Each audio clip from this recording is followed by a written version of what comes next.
purchase tobacco. How a 26-year-old is cleaning up beaches in the Middle East, one cigarette at a time, and why tomorrow's SpaceX launch is set to make history. The 4 states' most watched news starts now. The KBI, with the help of multiple 4-state law enforcement agencies, conducts a series of drug raids this week, resulting in 9 arrests. This is KOAM News at Noon. I'm Tanya Bach. Topping our first 7 minutes, an 8-month-long investigation called Operation Spring Cleaning. The raids were conducted on Wednesday in Neosho, Allen, and Montgomery counties, including at this location at 804 North Garfield in Chanute, where officers also discovered suspicious explosive devices. The 9 arrests include 6 suspects from Chanute, 2 from Iola, and 1 from Cherryville. Now, warrants are still active for at least 3 more suspects. All 12 of them are facing several drug-related charges, including distribution of methamphetamine. For a complete list of arrests and charges, you can go to our website at KOAMnewsnow.com. Well, spring is here again.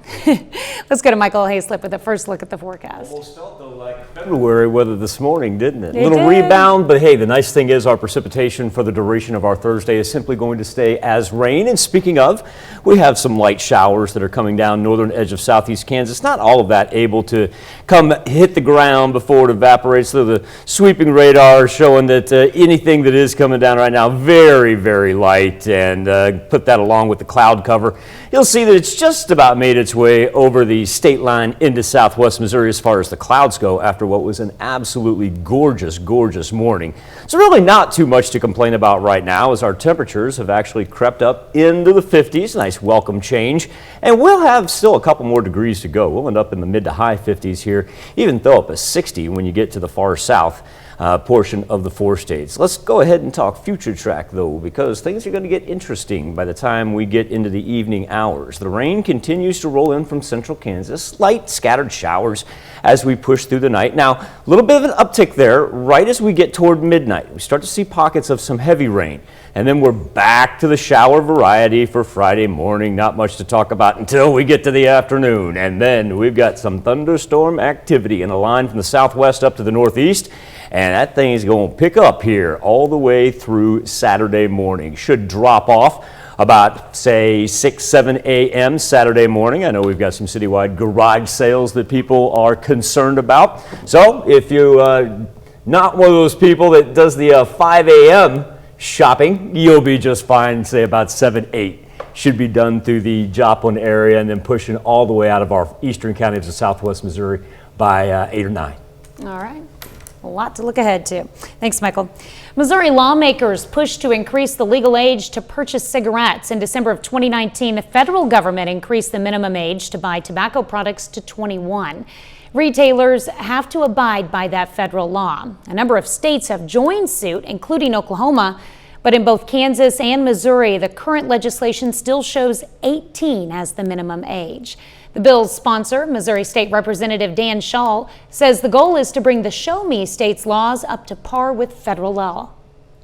We saw lots of municipalities trying to pass ordinances to mirror the federal law, and we thought it was easiest for us to pass as a state level to ensure that all municipalities across state are 21, and also to provide some consistency. Locally, Carl Junction, Joplin, Parsons, and Iola, Kansas have all passed 21 to purchase tobacco ordinances. This bill would also prohibit local governments from enacting tobacco legislation or increasing tobacco taxes. The measure still needs to pass through the Rules Committee before going to the full House. Well, studies show cigarette smoking in America decreased dramatically over the past decade, but cigarette butts still remain the most littered item in the U.S. and around the globe. CBS's Ian Lee takes us to a beach in Tel Aviv with the story of a man determined to do something about it. While others enjoy the beach, Julian Melser is there to save it. Makes me look like a professional. Call him a professional butt remover, picking up used cigarettes on Israel's beaches. It's burning in my soul, it's burning in my bones, it's burning in my eyes when I see trash in the beach. It's a big problem for oceans. Environmentalists say cigarette filters are the most toxic single-use plastic on the planet. Worldwide, it's estimated trillions are tossed every year. Meltzer had picked up thousands, but then the pandemic hit. And all of a sudden I find myself 6 months, no work. With plenty of time on his hands, he started collecting more and more and more, turning one person's trash into another's treasure by creating artwork. Although he prefers another side hustle, selling cigarette pouches for a few dollars, so people keep their butts off the beach. This bartender says it's an amazing project that protects the earth. Meltzer is a man on a mission. Just trying to save the world. And make Tel Aviv's beaches a better place. Ian Lee, CBS News. President Joe Biden kicks off a global Earth Day summit with a pledge to cut U.S. coal and petroleum fumes in half by 2030. He hopes that commitment will push China and other big polluting countries and companies to follow suit. 40 world leaders are attending the two-day virtual summit, including Russian President Vladimir Putin and Chinese President Xi Jinping. It also marks a return by the U.S. to global climate efforts after 4 years of withdrawal under former President Donald Trump. Monitoring climate change is one of the missions following tomorrow morning's scheduled SpaceX launch to the International Space Station. While many people think about NASA launching rockets and exploring planets and moons, it's also integral when it comes to monitoring climate change on planet Earth. From hurricanes to wildfires and even flooding and droughts here in the 4 states. We talked to Matt Rodell from NASA about the role the space station plays for us here on Earth. NASA has 20 satellites that are orbiting the Earth right now, making Earth observations, but we also put instruments right on the space station, which is nice because then we can just mount them on an arm in the space station and they don't need their own satellite. And they're making numerous observations of things, everything from the health of vegetation, to the types of constituents in the atmosphere, aerosols, carbon dioxide, that sort of thing, observations of the ocean. I could go on, but huge number of measurements. I think there are 16 sensors on the space station right now looking down at Earth. You can catch our entire interview with Matt Rodell and learn more about the importance of tomorrow's launch on the KOAM Morning News from 5 to 7, and again on the KOAM Morning News on Fox 14 from 7 to 8 a.m. That's a look at today's top stories and weather in our first 7 minutes. Up next on KOAM News at noon, we learn how SpaceX is revolutionizing the space industry by recycling rocket boosters. And later, we celebrate Earth Day with a Mr. Food recipe for roasted sweet onions. After a one-day weather delay, SpaceX is scheduled to launch 4 astronauts to the International Space Station tomorrow morning. The mission is set to make history. Mark Strassman is near the launch pad at Kennedy Space Center to tell us why. Here's the splashdown. There once was a time when splashdown meant a museum for a crewed space capsule. Not anymore. Welcome back to planet Earth, and thanks for flying SpaceX. This Dragon capsule, charred like a marshmallow, flew SpaceX's first crew last summer. Now, with a new heat shield and parachutes, SpaceX is set to fly people in it again. Its next passengers, this international crew of veteran astronauts, including 2 Americans. SpaceX will also reuse the first stage booster of this rocket from its last crewed flight in November. By landing and reflying its boosters, SpaceX has driven down the cost of launching satellites and cargo. But flying people on used hardware required NASA's okay. And so we went through a pretty exhaustive process with SpaceX to look at what we needed to refurbish on those systems and gone through engineering review to make sure they're safe to fly. At least it did the job that it was designed for once, and everything worked fine the first time around. Tomorrow's crew is confident the hardware will work just as well the second time around. I think you have to be an optimist if you're going to be an astronaut. If you think at everything that could go wrong, it's a rather long list, and you're not going to sleep much at night. Release.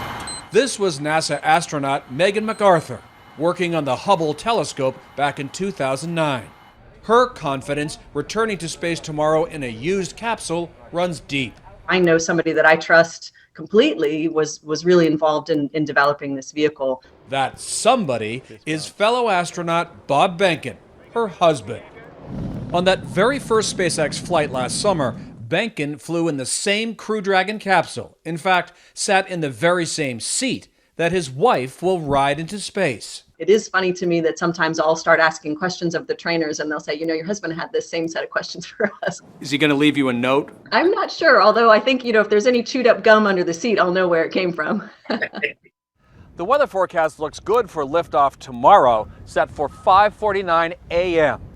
The crew will dock with the space station on Saturday morning. Mark Strassman, CBS News at the Kennedy Space Center. Still to come on the KOAM News at noon, Mr. Food. It's Earth Day, and to celebrate, we're cooking up a veg that grows underground. And the way we're making it might surprise you. Stick around. But first, Michael Hayslip returns with your complete forecast.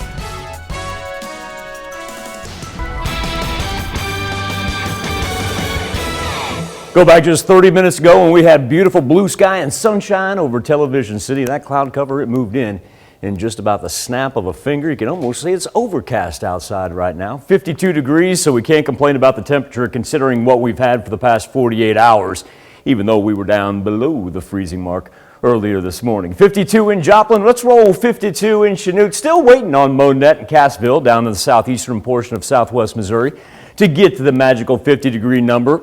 April 20th, we set a record low. April 21st, we set a record low. This morning, we came within 1 degree of tying a record low. That 29 that dates back to 1986. Luckily, we have moved on from that and we won't have to worry about record lows anytime soon. But replacing the cold front, Gulf moisture, and that's why we're going to have rain for the next several days.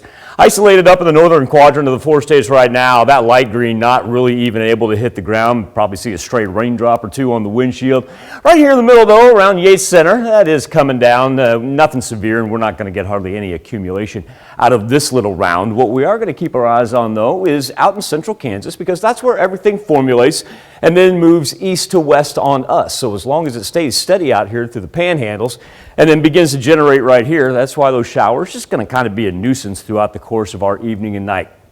As we talked about the cold front, it is now pushed off with the trough of the jet stream into the northeastern portion of the United States. When we had that split jet stream earlier this week, we were getting everything out of Canada. Everybody below us, well, they were getting it off of the Pacific. Now, we're the recipients of some of that Pacific air and the Gulf moisture, and that's what's going to allow our temperatures to warm up. We've got the ridge of the jet stream sitting right over us right now, but as that ridge progresses off to the east and the temperatures begin to warm up, that's when the instability comes as well. Hard to believe that it's only 1 degree difference compared to what we had yesterday. Yesterday, so frigidly cold because of the morning. I don't think a lot of people ever warmed up from it, but today we are going to throw up some high 50s even with the increased cloud cover. Probably some low 60s even when we talk about the southern portion of the 4 states. So the rain doesn't really pick up until about 8 and 9 o'clock tonight, and we just see little pockets of it right here. So nothing severe to worry about, and even as we turn into Friday morning, more of the scattered shower variety, very light. Now let's talk about tomorrow afternoon, because instead of everything moving out of the central portion of Kansas, now we turn our attention down to Oklahoma and Arkansas, and this is when the rain really picks up. We're going to be talking about 1.5 to 2.5 inches of rain before Friday's over. We're going to throw down some lightning with this. We're going to hear some rumbles of thunder. Farther south you go, we get the higher winds, and even as we get into early Saturday morning, that's a real good band right there rolling through northeast Oklahoma and southern southwest Missouri. Finally, by the time we get to say Saturday 9 a.m., we're beginning to clear off. Let's talk about the severe thunderstorm risk map. Farther south you go, little bit worse that it gets. Now, Saturday is going to be a soggy one, but like I said, should be done by 8, 9 a.m. on the far eastern edge of southwest Missouri. Let it dry out for the afternoon, because we'll get some afternoon sunshine. And then look at Sunday, Tanya. Sunny and 74. Yeah. We deserve that after the record-breaking cold and then the thunderstorm activity to finish off the week. I'm enjoying that, seeing that Sunday there. My Cub Scouts are planning our own little Earth Day activity on Sunday, so it'll be perfect. All right, thanks, Michael. We take this time to honor today's 4-state hero, Sergeant Dustin McMinn in the U.S. Army. The soldier from Scammon, Kansas, served tours in both Iraq and Afghanistan from 2006 to 2013 with the 234th Artillery Unit out of Fort Riley, Kansas. To Sergeant Dustin McMinn, we thank you, our 4-state hero. We dig deep to find the perfect recipe to celebrate Earth Day today. Howard shows us it only takes 5 all-natural ingredients to make his roasted sweet onions in the Mr. Food Test Kitchen. Today is Earth Day, a day when the whole world comes together to celebrate the Earth and show support for protecting it. And whether that means you plant a tree, pitch in to clean up a beach, or get involved in a fundraiser to help protect our environment, I want to thank you. So in honor of the day, we thought it'd be appropriate to share a recipe that showcases a vegetable that grows underground. It's these sweet onions, and watch what we do with them. We start by trimming both ends of 3 large sweet onions. And even though it's tempting to peel them, make sure you leave the skins on these. Next, we place each onion on a piece of foil, drizzle them with olive oil, season them with salt and pepper, and top each one with a sprig or 2 of fresh thyme. Then we'll wrap them loosely and pop them in the oven to slow roast until they're super tender. After these come out and you unwrap them, simply peel back the skin and dig in. Thanks to our slow roasting method, every onioning bite features that creamy, sweet, buttery texture that we love. The recipe for our roasted sweet onions is online now and is perfect for Earth Day or any day. I'm Howard of the Mr. Food Test Kitchen, where today we found straight from the Earth way for you to say, ooh, it's so good. Very impressive looking. You can find this recipe along with a lot more good food from the Mr. Food Test Kitchen online. Just go to our website at KOAMnewsnow.com. Here's a look at our 4 state market prices.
Showers really don't pick up until tonight, and then get a little widespread there as we get through midnight. Then remember, we're back to light rain variety for early Friday morning. It's Friday afternoon what we need to be apprised of, because the thunderstorm activity is going to carry us all the way into Saturday morning.